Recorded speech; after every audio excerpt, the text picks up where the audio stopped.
and it was a great computer. It was in no way a phone.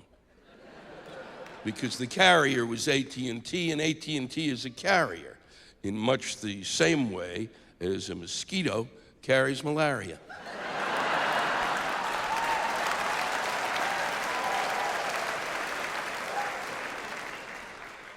I'd been better off with a Dixie cup and a string. I finally took it over to the Apple store to see if there was something they could do. And let me just say, if you're interested in what life is like on other planets, you're going to want to get to the Apple store. They are not of us.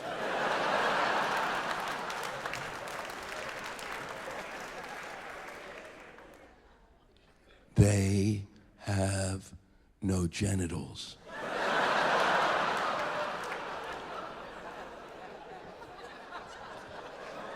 It's why they stand so close. They're sniffing you. It's how they get their data. Yes, it is. So I was standing in the Apple store, and a capon came up to me. I see you have an iPhone. How many applications have you downloaded into your phone?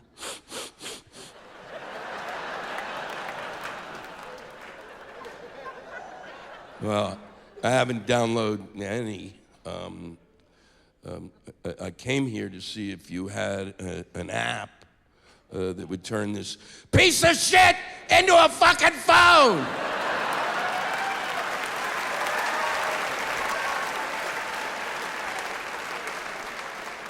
Now, if you can do me a favor and start running, I want to see if it works as a missile.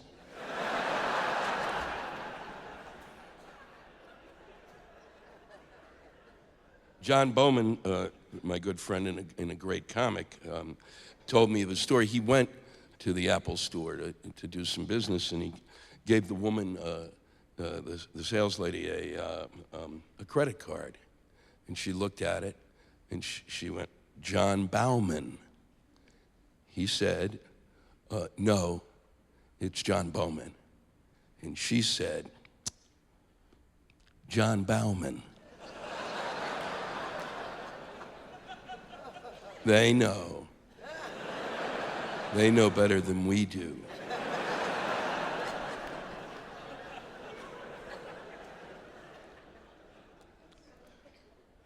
I live 6 blocks from Times Square. I live in the heart of New York City. And this phone would not work in my apartment. My conversations were like,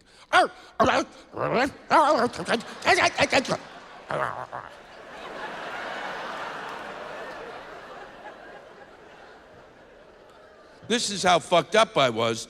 I bought a landline so I could keep my fucking phone. I broke with AT&T when they announced that you could buy for your home a transmitter for $200, a $200 transmitter, so that you could help AT&T build the infrastructure you thought you were getting when you bought the piece of shit.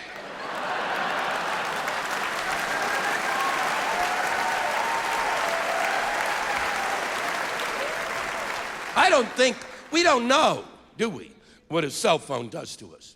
Imagine what a transmitter will do. I believe that your shit will be glowing in a week. Honey, have we been eating phosphorus? Here's the kicker. AT&T is then going to charge you $12 a month to use the transmitter you already bought from them, so that AT&T successfully turned your cell phone back into a fucking landline, asshole.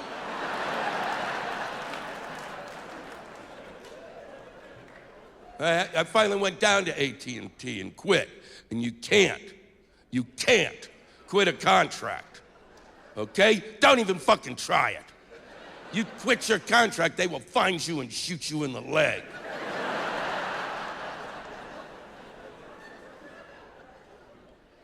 So I went down to Verizon, and I got myself a Droid.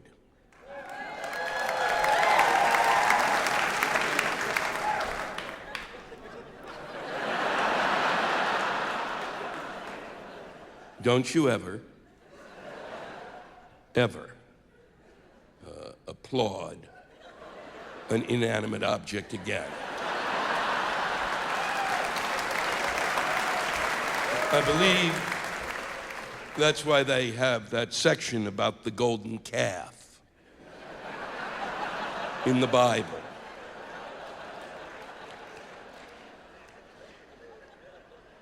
What did you think I was going to do? Launch into some commercial for this? Oh, yeah. I couldn't be happier. When I got my Droid, it changed my life. 3 days later, I accepted Christ into my heart as my one true Savior.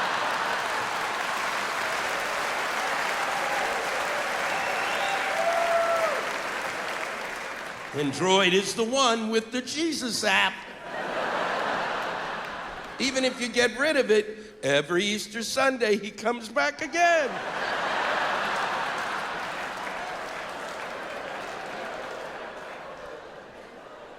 When I first got the Droid, I was as happy as you folks who still are happy. Not me. I mean, at first I was very happy about it. It's a great phone and a tremendous computer.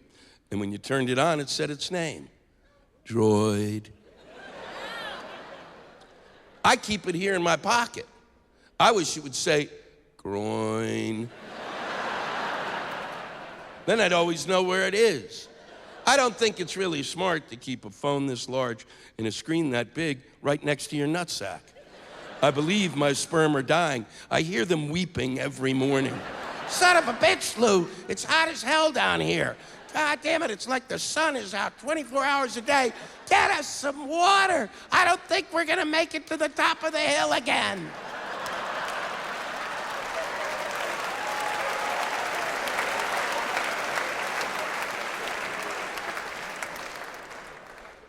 The Droid is unbelievable because it actually has a series of panels. You just touch the phone like this, like fucking magic, and a new panel would appear with all sorts of icons on it.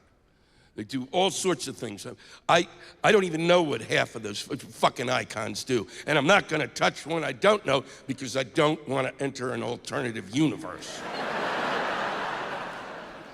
A few days after my warranty expired, so did the fucking phone.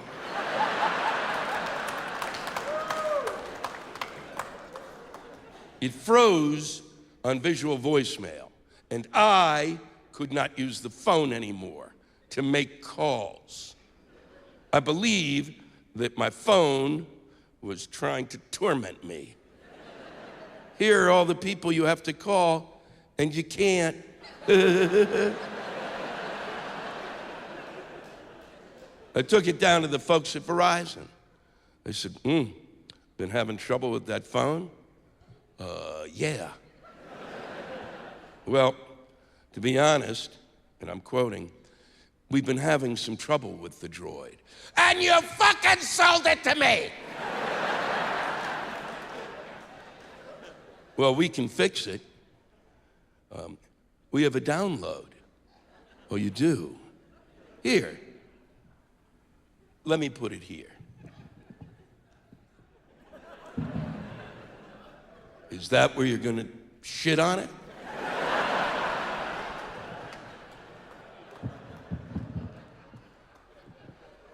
They were not happy with me.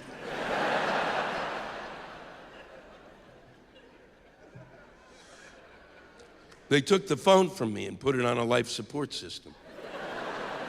And it died.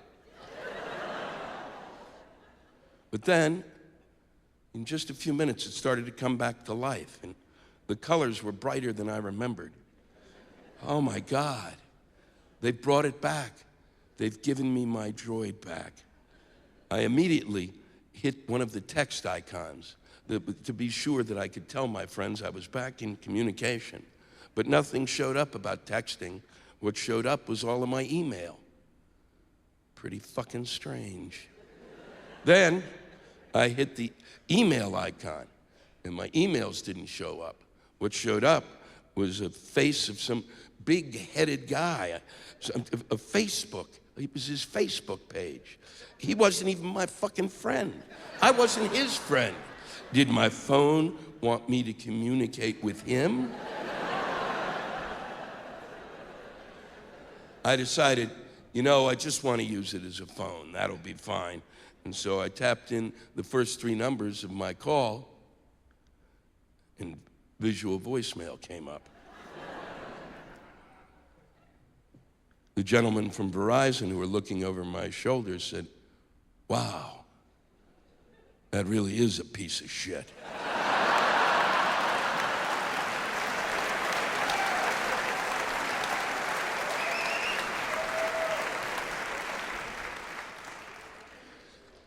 "We're going to give you a new phone." "No, you're not.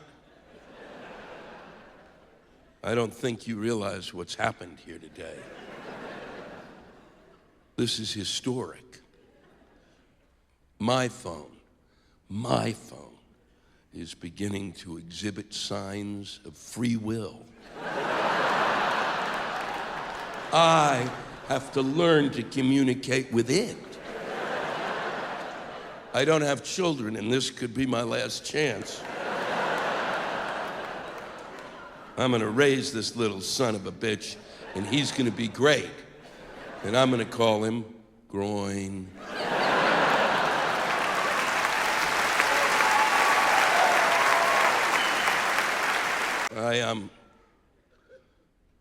I had a revelation Christmas before last. It occurred when a terrorist got on a plane with explosives strapped around his dick.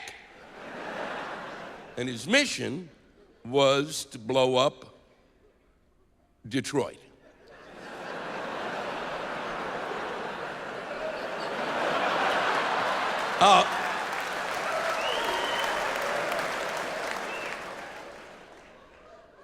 I was waiting. Some of you didn't seem to get that was the punchline. I mean, he'd have been hard-pressed to find a building left to blow up. It's unbelievable to me. I wondered for a long time, why Detroit? And it was just recently revealed that he was planning on going to Houston or Chicago, but that the ticket to Detroit was cheaper. As frightening as that was, just as frightening was what occurred right afterwards. It occurs whenever there's a terrorist threat or attack. The TSA, Homeland Security, has a breakdown. It's the debate that goes on between the Democrats and the Republicans over which party is better equipped to protect us, the American people, from terrorism. If you truly believe that your party, after all that has transpired, that you believe that your party is better equipped than the other party to protect us from terrorism, then you, and I'm saying this as a friend, are fucking delusional!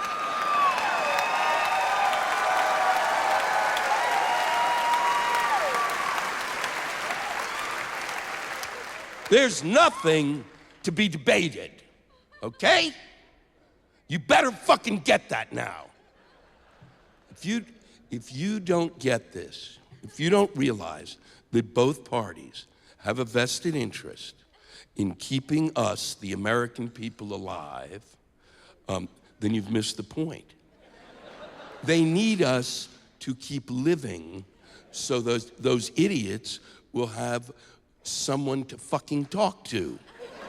Because if we die, they will only have themselves to talk to, and then they will die.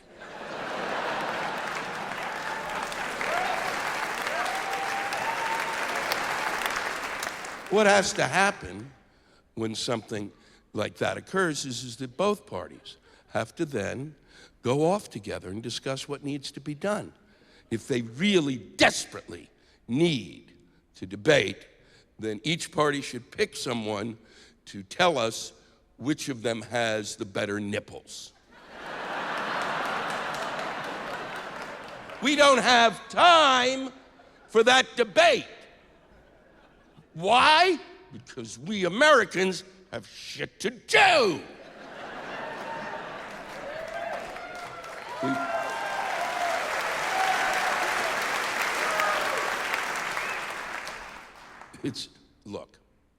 Look, the reason I know that neither party is better equipped than the other party in terms of protecting us is because both parties were to blame for what happened on that day.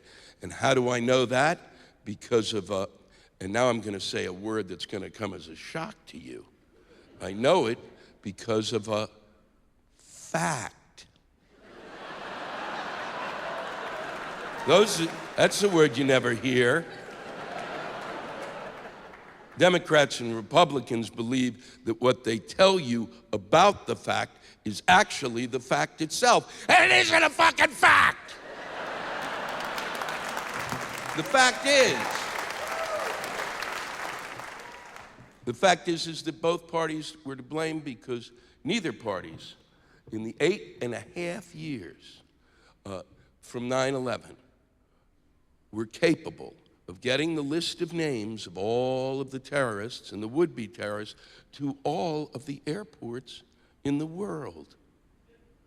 They just couldn't do it. I don't think you understand how long 8.5 years really is, do you? Imagine if your child came back from college and then spent the next 8.5 years with you. It would even feel like 20, wouldn't it? 8.5 years. Meanwhile, during that time, cell phone companies were capable of turning my cell phone into a fucking television set! But the Democrats and the Republicans couldn't get it out. They just couldn't get it done. It was too hard. Makes me squeeze my pee-pee. That's how hard it was. What did the fuckers run out of Mimeo paper? There was nobody around to collate?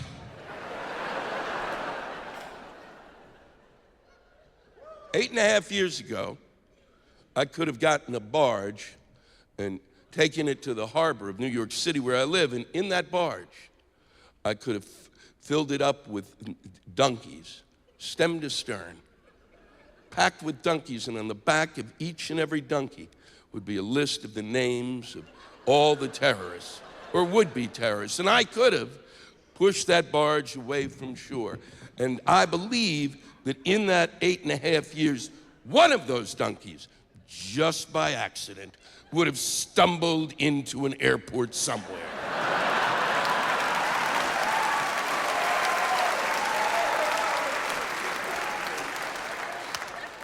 The other reason that I know that both parties were to blame is because neither the Democrats nor the Republicans or anyone that we have hired whose job it is on a daily basis to come up with scenarios over what a terrorist might do, that nobody within the borders of the United States at any time had the thought that there would be a terrorist with explosives strapped around his dick and that he would try to blow up Detroit. Maybe the homeless guy on my block who wears aluminum foil on his head in order to protect himself from electromagnetic waves, and who among us can blame him for that? Maybe on his rounds he stopped at a fire hydrant and went, you know, I have it on good authority that there's a terrorist with explosives strapped around his dick, and he's gonna blow up Detroit. Don't tell anybody.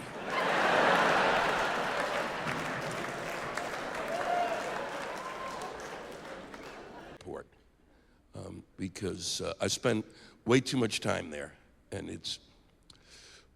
it doesn't work out well for me. I believe when you read in the paper about me, it'll be something to the effect of noted comedian found shitting on conveyor belt. I just want you to think kindly of me, because I can't handle it.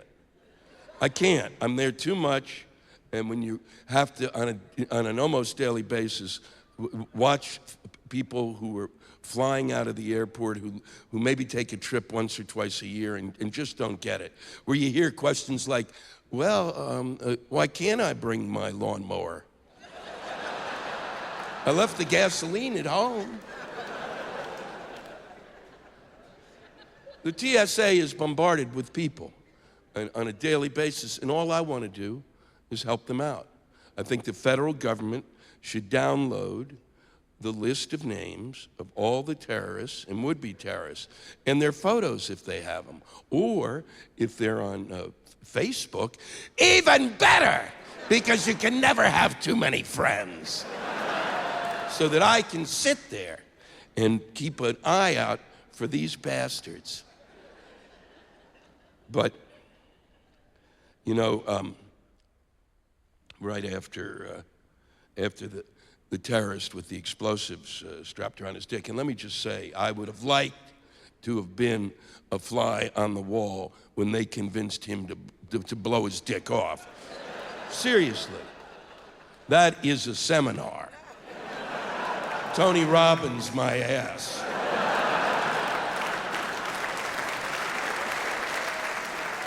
Right after that occurred, they finally brought into the airports the body scanner. That seemed to upset people. And I felt it was an important step because somebody could show up with a wick coming out of their dick and a bomb up their ass. That's a scenario. I thought of it. It's a scenario. Because that body scanner takes a picture of you naked for just an instant, and that upset a lot of Americans. I'm at the airport too much. I don't give a fuck. If naked, I don't give a shit. Are you kidding me? Anything that gets me through that line fucking faster.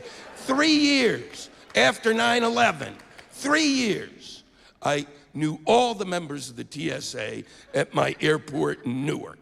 And so finally, I just finally went to them and said, look, can we cut a deal here? If I show up naked, can I skip the line?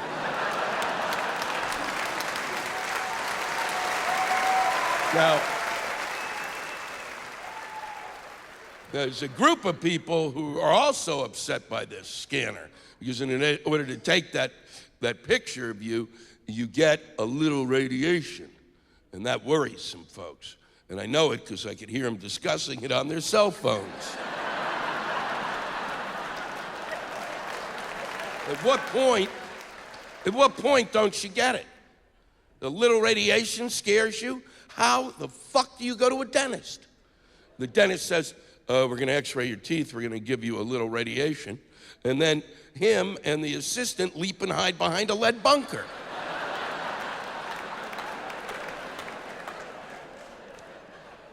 I am old. I used to think it had to do with the calendar. It doesn't. It's something you know. It's something that happens. You're young, and then you wake up one day, and you're fucking old! Are you shitting me? 2 slices of mushroom pizza, and it's come to this.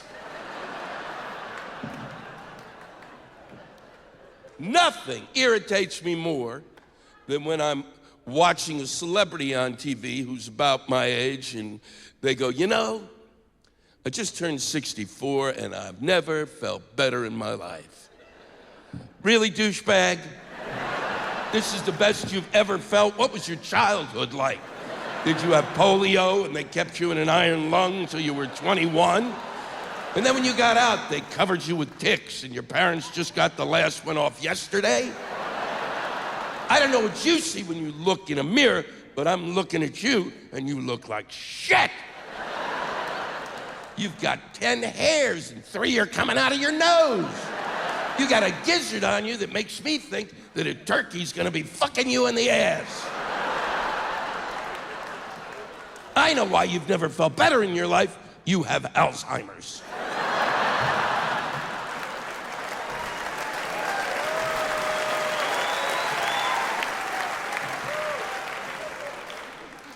There's some folks who seem to be just timeless, that age doesn't affect them at all. One in particular, one that I met, is Ringo Starr, who just turned 70. 70, and you'd have no fucking idea. I met him because I was invited to his birthday party for reasons I will never fucking understand. He performed that night, and he was unbelievable. He was astonishing. And then I went to the party afterwards, and it was filled with the legends of rock and roll. Rock and roll is like a religion to me, so it felt like it was a cathedral, which is an odd thing for a Jew to say. But synagogue of rock and roll really doesn't trip off the tongue, does it? The first concert tour that I ever saw as a kid was the first concert tour of the United States taken by the Rolling Stones. And 12 feet away from me was Keith Richards. I couldn't believe it. And so I thought I should talk to him, but I got 5 feet away, and he turned, and he looked like he just broke out of Jurassic Park. I thought he was gonna swoop down and grab me by the neck and take me around the room and tear my throat out, and then would begin a bloodlust that would never end.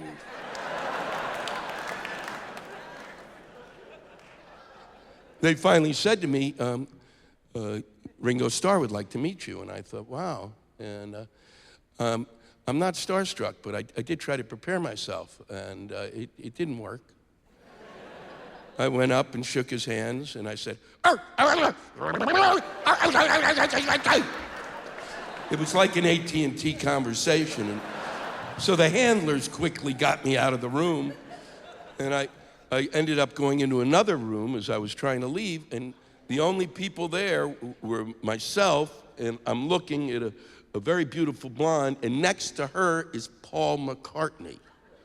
And I'm looking at Paul, and he is looking at me. And then he winked at me.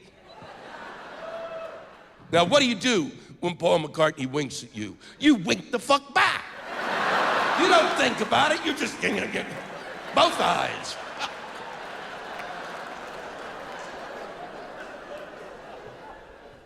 I went home that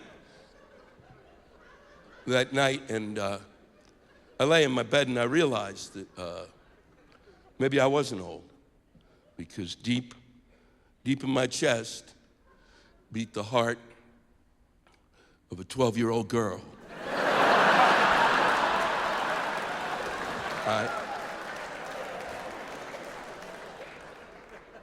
And that night I menstruated.